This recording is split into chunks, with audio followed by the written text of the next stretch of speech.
So today I'm going to make the case for why I think women in trades is a really good idea. Yeah, I genuinely do think that choosing a career in trades could be a really good choice for some women. And I say some women specifically because not all women are cut out for the trades. And not all men are cut out for the trades. Trust me. I have tried to train a lot of people and I have not had much success in this particular field, especially. You either have the knack for drywall work or you don't. And you can watch as many videos as you want and you might get acceptable results, but you may never get professional results. So yeah, this line of work is tough, but I'm talking about trades work in general. And there's a reason that I think that it's a good fit for, especially like, oh God, I hesitate to say this, but a modern woman's lifestyle.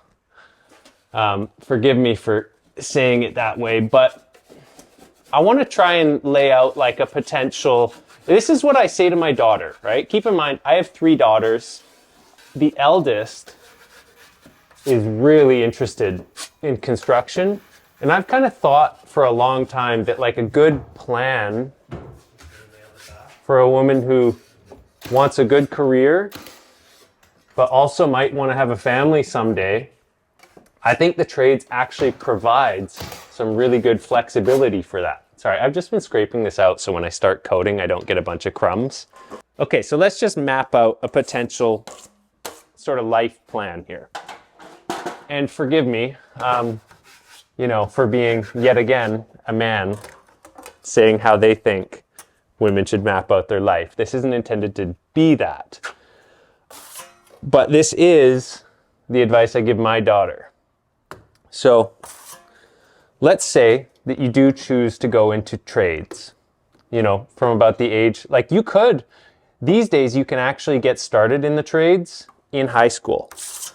You can do like some sort of working thing where they will count a lot of your experience. Let's switch the camera angles, where they will count a lot of job site experience that you do while you're in high school. I don't know how it all works, but let's just say you could even complete the first year of your apprenticeship while you're still doing your last year of high school. So you could literally, most trades have about a 4-year apprenticeship. You could literally be ticketed by your early 20s. And I don't know if you guys know, but there is a ton of work in the trades. At least where I live, it has never really been slow. And the pay is way better than most other entry-level jobs, or even most jobs that you will get with a bachelor degree.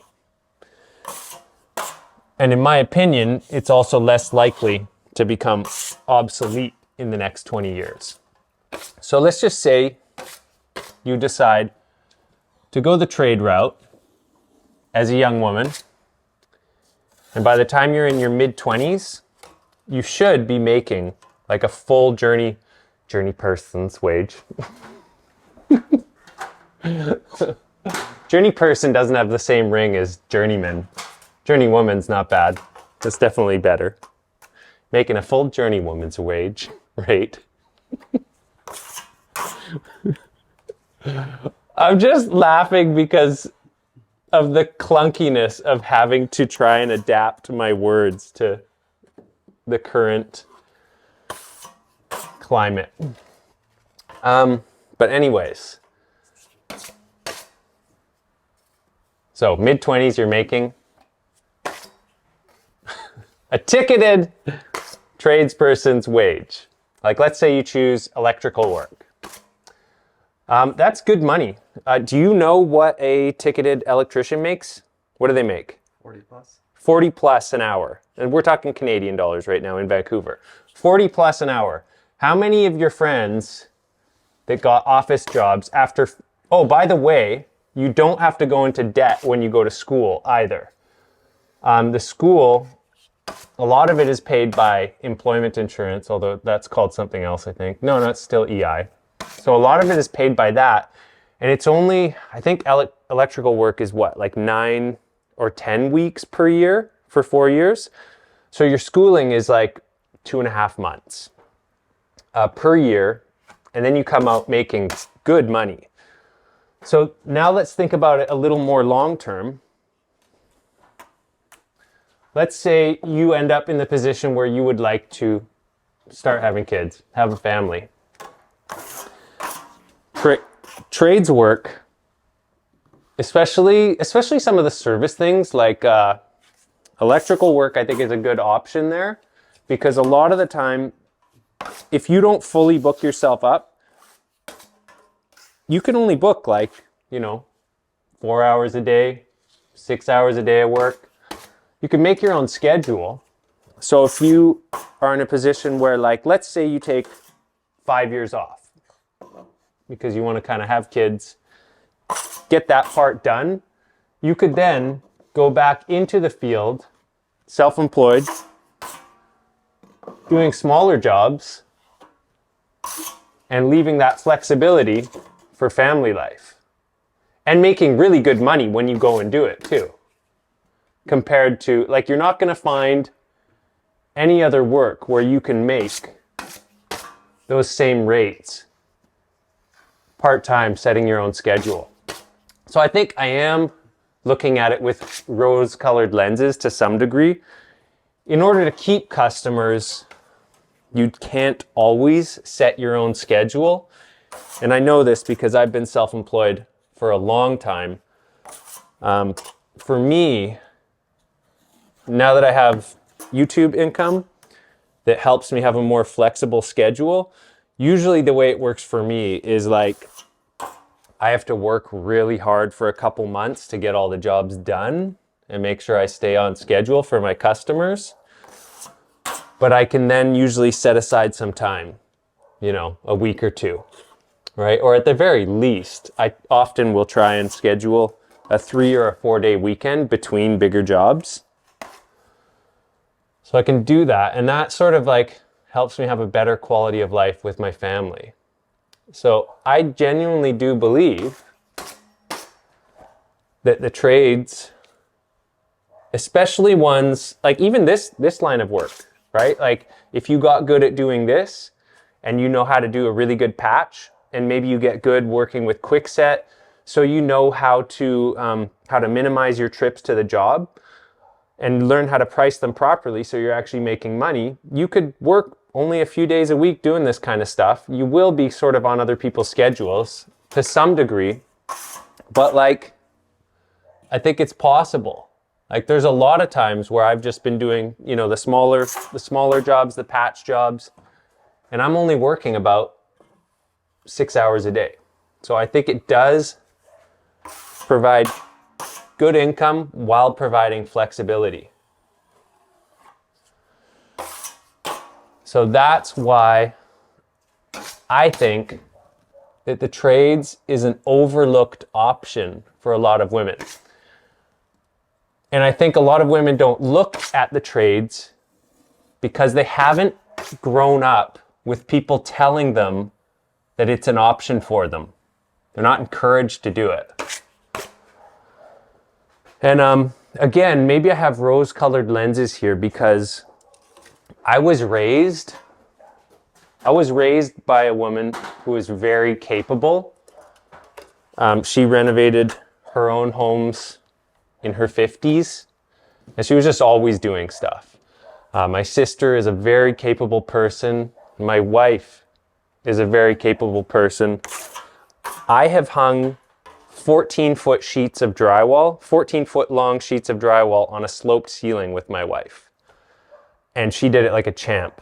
She's built like a Viking though. She's one of those people that's like covered in muscles and doesn't have to do anything to get them.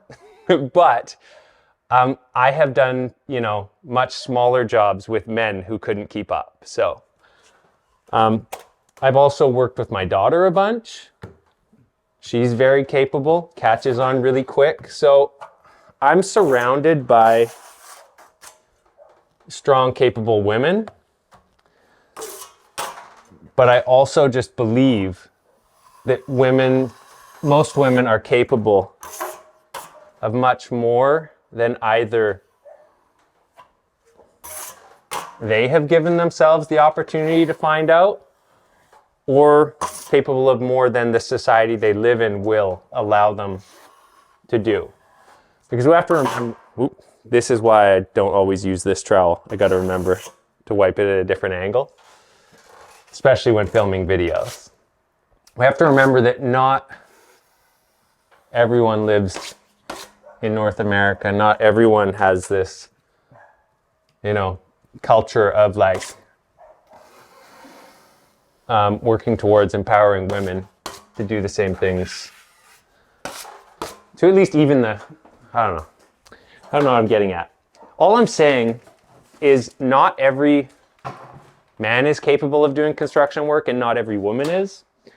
But there are so many women out there, I believe, that are capable of doing this work, but either don't know, have never considered it, or have never been given the opportunity to prove that to themselves and to others.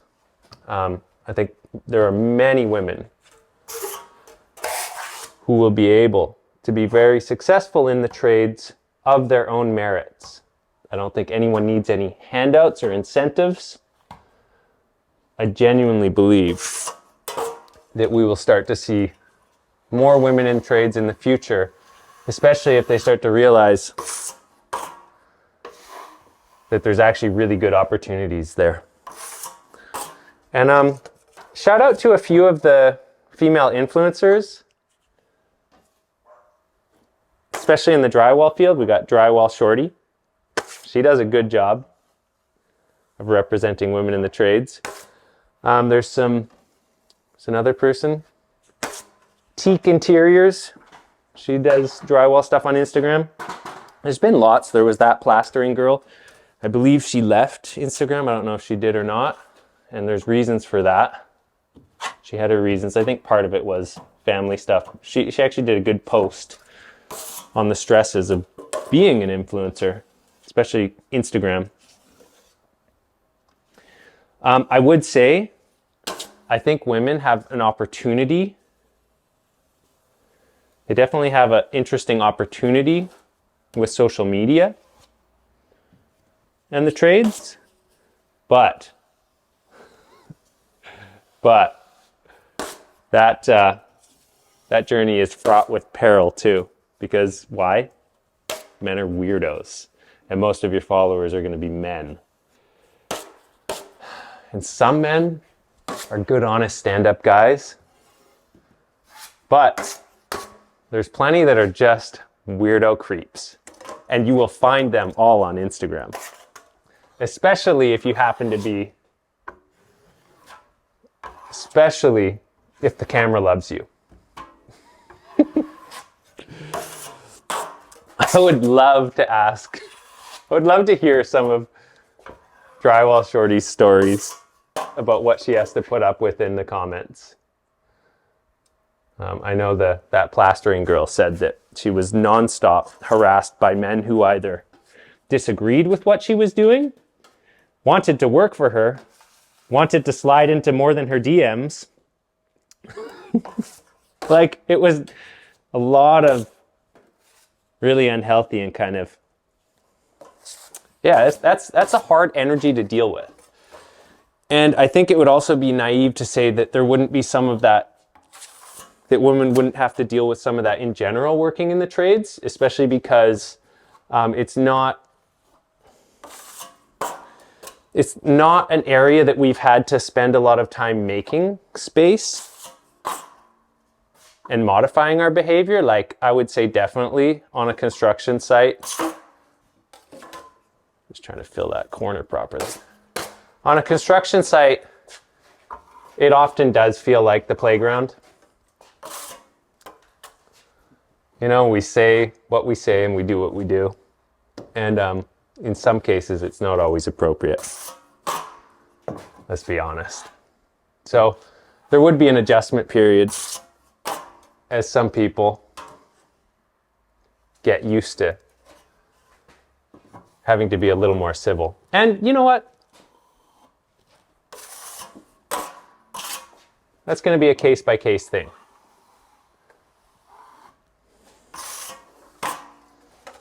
That's going to be a case-by-case thing depending on the person you're working with. And it's not like it's something that we haven't been figuring out ever since it became more common for women to be in the workplace in general, right? That itself is not like a super old thing, right? Only within the last 100 years have we been sort of adapting to this. Okay, so I don't know if I made my point yet. I probably don't need to go on any more about that, but I do want to tell a ridiculous story about my wife, because you definitely don't want to challenge her. There was this time when our youngest was a baby, still at the age where my wife was carrying her like an infant, carrying her in a baby carrier, and she went to one of my kids' soccers. It was like the final day, and they were doing the parent shootout, and I don't know what made this coach feel like he needed to say this, but he said, in all my years of doing the parent shootout, I have never had a woman win this. I don't know why he said that. Anyways, my wife proceeded to win against all the other dads, barefoot with a baby on her back. Like, you can't say something like that with my wife around. She is a strong woman. I've watched her. You know, I've witnessed 4 pregnancies and labors with her. I'm convinced in the strength of women. Convinced. And I also think, in many cases, I can really see like how we benefit from the different energy that they bring.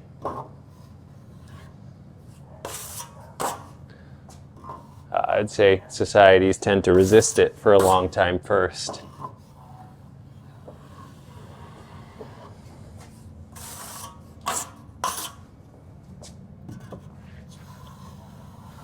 But yeah, you know, I do believe in the equality of men and women, but I also recognize that we have different strengths and weaknesses. And that we consider, like when there's a contentious subject, we often see things a little differently.